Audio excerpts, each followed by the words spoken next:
Hello.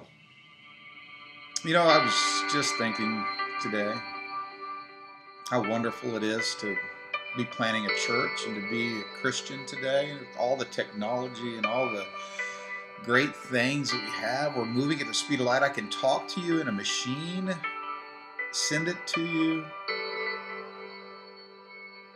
What an incredible world. I look back at the early church and I say, wow, they didn't have any of this. They didn't have giant buildings. In fact, they probably didn't even have buildings half the time. They met by rivers, by lakes, and people's homes, synagogues, wherever they could.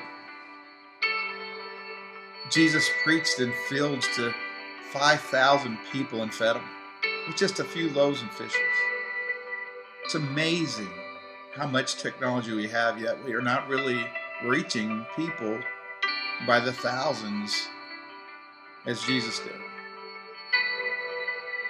We're not even suffering. We have everything we need. And here we are to plant a church in our community of Wentzville, Missouri, Grace Point Community Church, a place where we can be hope,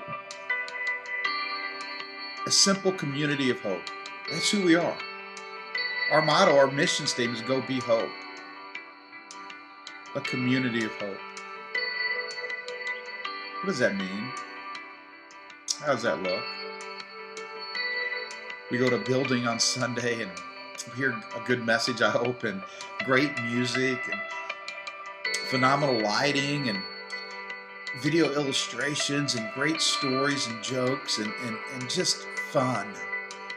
We collect money and we use that to help others, and we come back again on Sunday and we repeat this thing. We have great friends in the building, and we add to our friends daily, and we're excited because the church building is growing. This four walls is growing. Are we getting to the concept that it's our four and no more? I know that's not our heart today, friends, but I've seen this in churches across America. And it breaks my heart a little bit. Nothing wrong with growing a church. That's what we're here to do. But we forget so often that we are the church. And a church's job wasn't to be our four and no more. But much like Jesus when he came to his own. He was born a Jew. He came to the nation of Israel to be their Messiah. He loved them. He took on the form of a man, all God, all man, and he walked with them. Many loved him. Many persecuted him and denied him. At the end of the day, he died on the cross.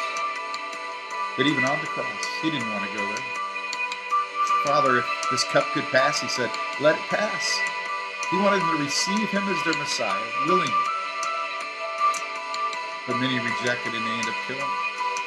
And even in his great suffering, even in his death,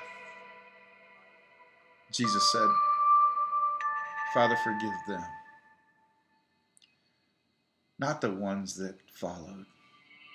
They had been forgiven. Father, forgive them. The ones that killed him on the cross. Forgive them, for they know not what they do.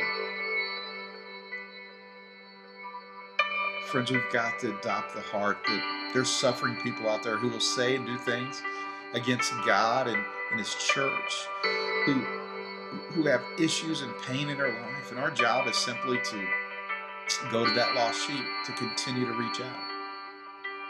Churches should be much like a rock hitting a pond. When the rock hits the center of the pond, a ripple begins. It's a big impact right there, a splash even. We plan on doing that October 5th as we make a splash in our community for Christ as we launch our church, Grace Point Community Church, right here in Wentzville, Missouri. In Holt High School, that's our goal. We're going to be in a theater, and we would love to see you there. Services will be at 10 o'clock, and we just love to see you come. But it can't stop there. We can't just start meeting in a theater of a school and then eventually in a building, and that's it. We have to continue to reach the community. We've got to go into the highways and the byways, just as Jesus did, just as the disciples did, just as Paul, our apostle for the church, did. We have to go and reach out. It can't be about our four no more. It's got to be about the world and what they need. We exist simply to know Christ and to make Christ known to others. That's the Christian purpose. And so we've got to reach out outside of our walls every day, at work, in play. We need to make friends, and we can't be antisocial. We have to go invite friends, start small groups in our homes, have barbecues and people over, not for the purpose of making our church bigger and our club bigger. That's fine if it happens, but it's not for that reason. It's to make Christ known to these people. And so, friends, I ask you this week to make Christ known to somebody. Be excited for what God's done. You have a light in you, which is a hope to this world that's in darkness. So go be hope. Go be hope for this world that's in darkness. I love you, and I look forward to seeing you on Sunday. We'll share in all that God's done during the week. That's what Sunday's for. It's not what we do and we go out to our lives again, but we spend our lives every day for Christ. And on Sunday, we come together to celebrate all that He's done, to learn some other facts about Him that would help us in our walk, and then we go back into the highways, missionaries, reaching the lost world. This is the mission of the church. It's not come to church and go back to the world. It's go to the world and come to church and share the excitement of what God's doing. Celebrate the victories.